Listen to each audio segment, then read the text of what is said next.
¿Qué tal? Estamos en Infocadem Online y en esta ocasión vamos a hablar del concurso mercantil, de las características que requiere este concepto para su concreción, y vamos a tocar este tema particularmente por la situación que viven muchas empresas y que seguramente los va a llevar a este fatal desenlace. Quédese con nosotros, va a estar muy interesante.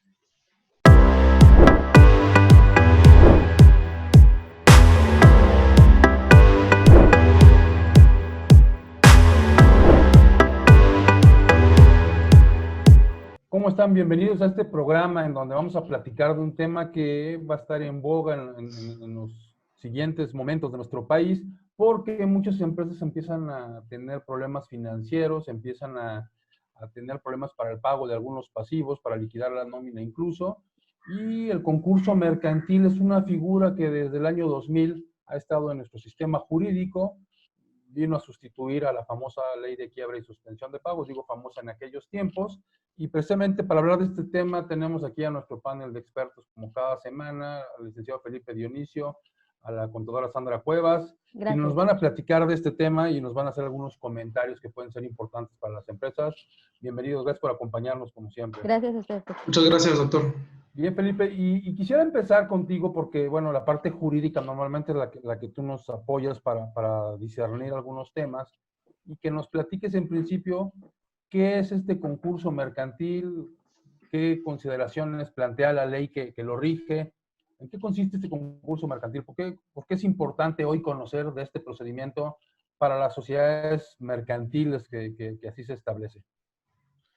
Ok, precisamente, doctor, como lo comentaba, el concurso mercantil tiene la idea o la principal finalidad de no llegar a un estado de quiebra, en este caso para los comerciantes. Es decir, lo que busca es rescatar la actividad propia, en este caso de los comerciantes, para que en su momento no dejen de llevar a cabo sus actividades. Es decir, sigan produciendo de forma activa y económica, en este caso en el país. Ok, y quizá tienes razón, lo dije mal, no hablamos de sociedades mercantiles nada más, hablamos en general de comerciantes, ¿no? Personas físicas o personas morales. Y en este procedimiento de concurso mercantil que comentamos en principio, se dan una serie de características que llevan al comerciante a tomar esta decisión de declararse insolvente, o que incluso pudiera ser en función de la decisión o de la denuncia que hace un acreedor de la persona moral. ¿Cómo se da este procedimiento, Sandra? ¿En qué consiste el concurso mercantil? ¿Cuándo nos encontramos en los supuestos ya para decretar que podamos entrar a un procedimiento de concurso mercantil? Muy bien, doctor. Pues muchas gracias por la invitación. Y el concurso mercantil es un procedimiento cuyo objetivo es de interés público en primera instancia. Además de que prevé que una vez que un comerciante cae en insolvencia, pues este proceso judicial sea una herramienta alternativa o una alternativa para el propio comerciante. Como ya comentaron, comerciante hablando de una persona física o de una sociedad como tal. Entonces, la misma ley de concursos mercantiles refiere en este caso, al sujeto como comerciante. Entonces, podría caer incluso en un supuesto de insolvencia, y estaríamos hablando ahí en temas financieros que existen postulados básicos contemplados en las normas de información financiera. Entonces, tenemos un postulado llamado negocio en marcha, que es un postulado básico y que estaríamos prácticamente en un riesgo de negocio en marcha. ¿Por qué? Debido a que el negocio en marcha nos dice que la entidad económica se presume en existencia permanente dentro de un horizonte de tiempo ilimitado, salvo prueba en contrario. ¿Qué prueba en contrario? Pues esta, ¿no? Cuando la empresa prácticamente se encuentra en quiebra o incluso en un riesgo de disolución. Hay un riesgo de disolución, entonces vamos a regresar más adelante a los postulados básicos, pero nos dice la Contralora Sandra, Felipe, que hay un riesgo de insolvencia. Según lo que plantea la ley de concursos mercantiles, ¿cuándo podríamos ubicar una empresa en este supuesto de insolvencia? Sobre todo considerando que muchas empresas comienzan ya a tener problemas de liquidez, apenas va un mes de la famosa pandemia, y hay empresas que están cerrando, hay empresas, comerciantes que están terminando con sus negocios. ¿Cuándo podrían invocar la aplicación de esta ley de concursos mercantiles? Sí, doctor, como le comentaba, el concurso mercantil básicamente tiene la idea, en este caso, de que los comerciantes de forma general no lleguen a la quiebra. Es decir, lo que busca realmente es rescatar la actividad, en este caso de los comerciantes, para que sigan produciendo de forma activa y económica, en este caso, a la propia sociedad. Entonces, básicamente lo que busca el concurso mercantil no es llegar, ni en este caso, deshacer como tal la actividad del comerciante, sino busca rescatar esta parte para que pueda realizar su actividad o seguir realizando su actividad en una primera instancia. Ahora bien, la ley nos refiere que el concurso mercantil es un procedimiento jurisdiccional en el cual se van a acoger, en este caso los comerciantes se van a someter cuando se encuentren en estado de insolvencia, y se van a encontrar en estado de insolvencia, en este caso, cuando se deje de cumplir de forma generalizada con el pago de las obligaciones. Ok, que básicamente sería entonces esa la insolvencia a la que hemos referido, y que entonces hace un momento platicábamos con la contadora Sandra Cuevas, y ella nos comentaba que, bueno, los postulados básicos hablan ahí de un postulado que se llama negocio en marcha, y que negocio en marcha establece en principio que la vida de los negocios se presume en existencia continua, salvo prueba en contrario. Y lo que lleva implícito este postulado básico de negocio en marcha, y es una consideración que deberemos comenzar a hacer en algunos negocios, esta existencia continua y esta prueba en contrario llegan a su momento. Esto es, los negocios están en riesgo de desaparecer, muchos de ellos, y lo que ocurre es que entonces, en ese tiempo de vida de la entidad que antes tenía y que implicaba una aplicación sistemática de las normas de información financiera, ahora se rompe, y entonces podríamos hacer consideraciones muy particulares por ese riesgo de negocio en marcha. Esto es, si antes depreciábamos en línea recta, hoy muy seguramente habrá negocios en que ya los activos fijos que tengan ya no son útiles porque ya no se van a utilizar, porque ya no van a llevarse a cabo los fines que tenía planteada la entidad, y entonces más que llevar una depreciación sistemática, a lo mejor tenemos que considerar que los activos fijos ya perdieron el carácter de activos. A lo mejor podemos considerar que las cuentas por cobrar que pensábamos recuperar y que en todo caso generaban una estimación para cuentas incobrables, se pudieran perder súbitamente porque los negocios de mis clientes desaparecieron.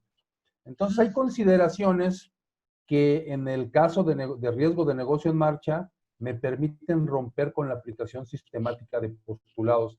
¿Qué previsiones podrían ir haciendo los comerciantes, sus contadores en términos de información financiera para ir preparando toda esa reconfiguración que se va a dar en función del concurso mercantil, contadora? Ok, tendríamos que, de entrada, tenemos estados financieros con cierre a diciembre 2019. Entonces, también tendríamos que estar haciendo estados financieros que muestren la razonabilidad y veracidad de la información. ¿Qué quiere decir? Que las cifras que se muestran en estos estados financieros sean reales y bajo esta circunstancia de pandemia, pues obviamente habrán cuentas por pagar que ya la empresa no podría solventar bajo las condiciones que hoy se están presentando en nuestro país. Entonces, lo primero sería llegar al estado de insolvencia que mencionaba Felipe, pero esto lo tendríamos que ver en las cifras que se plasman en la contabilidad. Vamos a hacer un corte y regresamos para ver cómo se va configurando esta insolvencia a la que hacía referencia Felipe y cómo lo planteamos y cómo lo analizamos desde el punto de vista del ámbito de lo financiero. Vamos a hacer un corte y regresamos para seguir platicando de concurso mercantil. Quédense con nosotros, por favor.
y estamos platicando de concursos mercantiles y nos comentaba la contadora Sandra Cuevas que cerramos el ejercicio diciembre de 2019, había unas cifras que se habían obtenido de forma sistemática y con eso me refiero a que pues veníamos aplicando la contabilidad según las normas de información financiera en su estricta aplicación o en su estricto uso, y de repente nos encontramos con que las condiciones económicas ya no son las mismas, en que hay cuentas por cobrar que jamás vamos a recuperar, y que entonces debieran reflejar un valor real en la contabilidad, que activos fijos pudieran ya no ser útiles y entonces tendrían que reflejar, más allá de la depreciación, un valor de liquidación, que es así como lo llegamos a conocer.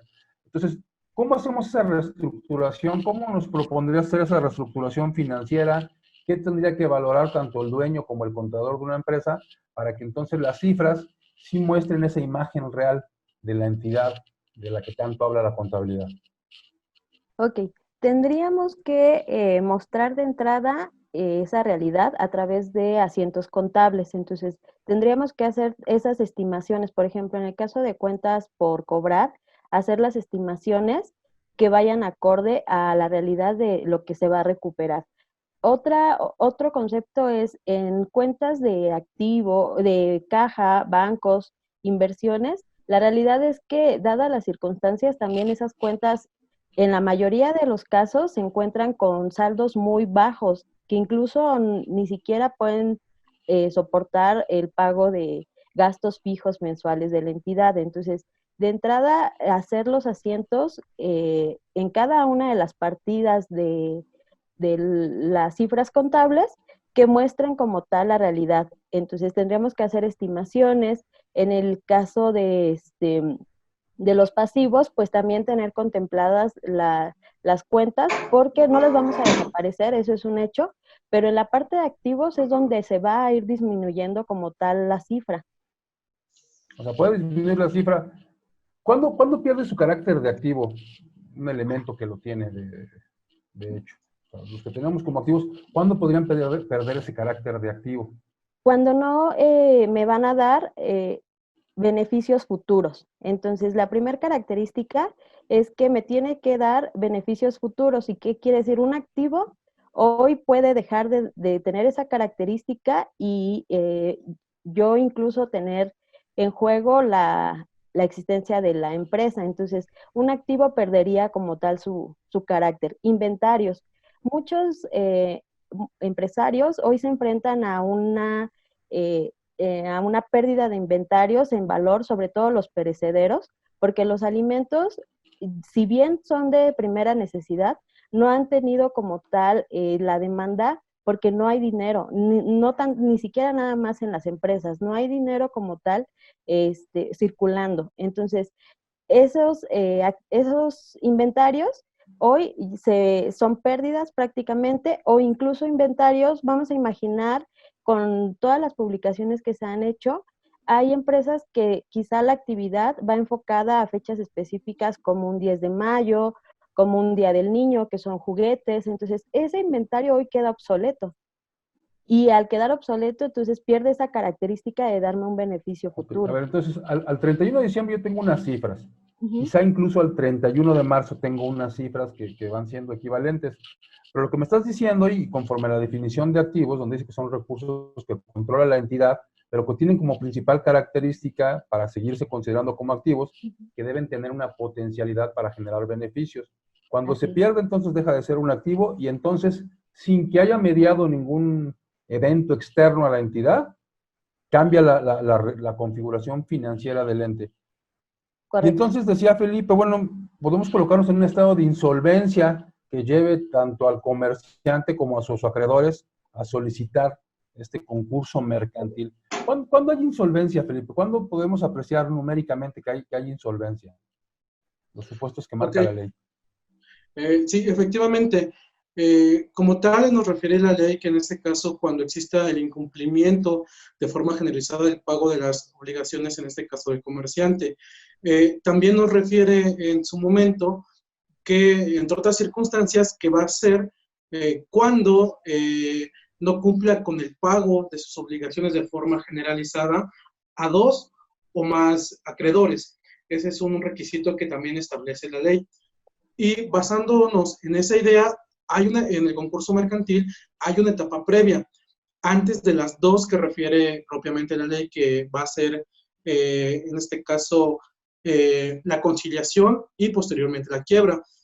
En esta etapa previa, la solicitud se va a hacer a un juez de distrito, la puede hacer el propio comerciante, puede hacer también el acreedor, incluso el Ministerio Público. En esta etapa previa, lo que va a pasar es que el juzgado de distrito va a poner a la vista o va a informar, en este caso, al Instituto Federal de Especialistas en Concursos Mercantiles y va a designar un visitador. Este visitador es un especialista en materia fiscal, contable y financiera que va a verificar efectivamente que la empresa no tiene los alcances ni los recursos para que pueda declararse en estado de insolvencia, es decir, que haya dejado de cumplir de forma generalizada con el pago de sus obligaciones. Esto es muy importante porque antes de pasar la etapa de conciliación, incluso de la quiebra, necesita verificar precisamente esta situación, este personal del instituto, para que efectivamente pueda posteriormente proceder a las dos etapas posteriores. Sí, y nos encontramos con ese estado general de incumplimiento hoy en muchas empresas. Ya es un hecho, porque además muchas empresas están esperando que les paguen clientes que están en las mismas condiciones y que muy seguramente no les van a pagar, y eso va a generar un problema en todos los ámbitos, ¿no? ¿Qué podría hacer el empresario? Porque finalmente la contabilidad, Sandra, es un instrumento histórico, es una herramienta que se basa en lo que ya ocurrió. Sin embargo, también dentro del marco conceptual de las normas de información financiera, y eso porque ahí está contemplado, pero además porque es una realidad, la contabilidad también podría tener fines predictivos. O sea, yo hoy veo complicada la situación de mi empresa, pero esa misma contabilidad, y sin ser necesariamente un experto, podría tener fines predictivos. ¿Cómo podemos utilizar la contabilidad con fines predictivos para saber si caemos en ese estado de insolvencia que mencionaba Felipe y que implica dejarle de pagar a mis acreedores fundamentalmente, ¿no? ¿Y cuántas empresas nos vemos que hoy estén así? Correcto. La contabilidad, en efecto, es histórica, pero a través de proyecciones, generalmente las empresas deben de tener proyecciones dentro de sus cifras, que quizá no es un estado financiero, pero continuamente nos enfrentamos a que va a haber un crecimiento, a que vamos a crecer en empleados, en operaciones y demás. Entonces, estas proyecciones hoy tendrían que contemplar los supuestos que estamos viviendo. Entonces, acorde a esto, tendríamos que hacer a través de estas estimaciones, pues el saber que los ingresos van a disminuir considerando las cifras de ejercicios anteriores, ¿no? Aunque siempre las proyecciones buscan hacer una planeación e ir hacia arriba o hacia un incremento, lo que va a pasar hoy para este ejercicio 2020 va a ser que la mayoría de las empresas y de esas proyecciones se tienen que hacer nuevamente porque las condiciones han cambiado. Vamos ya prácticamente a cerrar este primer cuatrimestre del ejercicio, una tercera parte, y la verdad es que dudo mucho que haya empresas que puedan estar cumpliendo con sus proyecciones para este ejercicio, por lo menos de crecimiento. Entonces en tendríamos los casos, ¿no? Sí, salvo sectores muy específicos va a ser complicado, pero bueno, creo que es un tema importante mezclar la parte jurídica con la parte jurídica con la parte financiera. Vamos a seguir platicando del tema, vamos a ir a un segundo corte y seguiremos hablando del concurso mercantil. Quédese con nosotros, vamos a establecer cuáles son los procedimientos para este concurso mercantil. Gracias por acompañarnos, vamos a seguir con esto.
platicando de concurso mercantil y veíamos que el concurso mercantil es consecuencia de un estado general de insolvencia de las personas morales o de las personas físicas comerciantes que se puede declarar por un juez, decía Felipe, y que inicia con un procedimiento de conciliación una vez que se ha pedido iniciar el procedimiento de concurso mercantil. Pero, ¿en qué consiste esta conciliación que precisamente deriva de la palabra concurso? ¿Cómo es esta conciliación, Felipe, y qué características tiene? Ok, una vez que ya se declaró viable el concurso mercantil, se va a pasar la etapa de conciliación. De igual forma, en este procedimiento jurisdiccional, el juez va a dar vista, en este caso, al Instituto Federal de Especialistas en Concurso Mercantil, para que efectivamente designen a un conciliador. ¿Qué es lo que va a hacer este conciliador? Una vez que ya verificó propiamente el estado de insolvencia del propio comerciante, lo primero que va a hacer es va a reconocer, en este caso, las deudas, es decir, los créditos que pudiese llegar a tener con sus acreedores o las diferentes obligaciones que puede llegar a tener. Posteriormente, se les va a dar aviso a los acreedores y se les va a realizar una propuesta para que en este caso puedan llegar a un convenio respecto al cumplimiento como tal de las obligaciones de pago. Es un tema muy importante y hay que decirlo que es un tema como tal que lleva bastante tiempo y lo recomendable en muchos casos sería ya llegar, o previo a la conciliación, ya llegar en este caso con un acuerdo con los propios acreedores, porque esto va a agilizar esta etapa de una forma más rápida y más amplia. Recordemos que los plazos son extensos, que puede ser 180 días y puede existir también la prórroga. Entonces, sí va a ser un tema a considerar. Reitero, va a ser específicamente por el conciliador, en este caso, que designe el Instituto Federal de Especialistas en Concursos Mercantiles. Ok, entonces, según lo que plantea Felipe, aquí tiene que haber necesariamente un convenio en donde tendría yo que reconocer que tengo una deuda, en principio, con un acreedor, con un proveedor, pero después también reconocer él que las condiciones no están dadas para la recuperación total de ese crédito.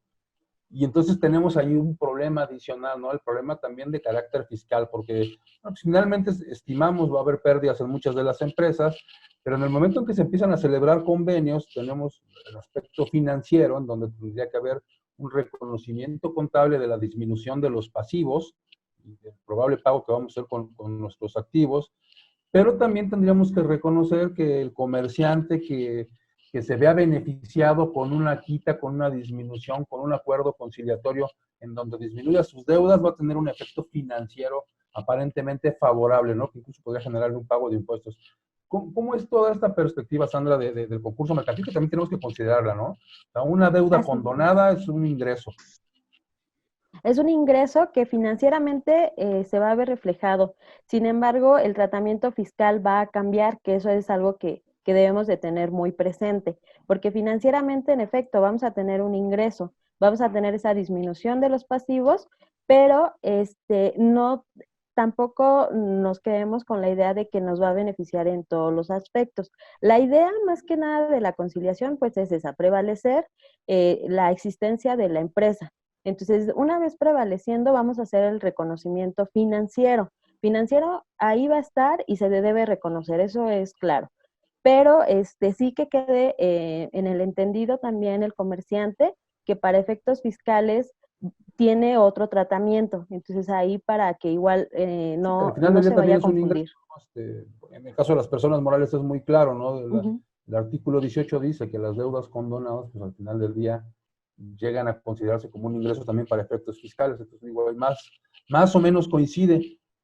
Pero también hay una parte importante, ¿no? Yo puedo llegar a acuerdos porque en la parte jurídica ya nos dijo Felipe que llegar a acuerdos y el acuerdo puede ser que te pague yo en una exhibición o que me des un plazo mucho más amplio para liquidar las deudas.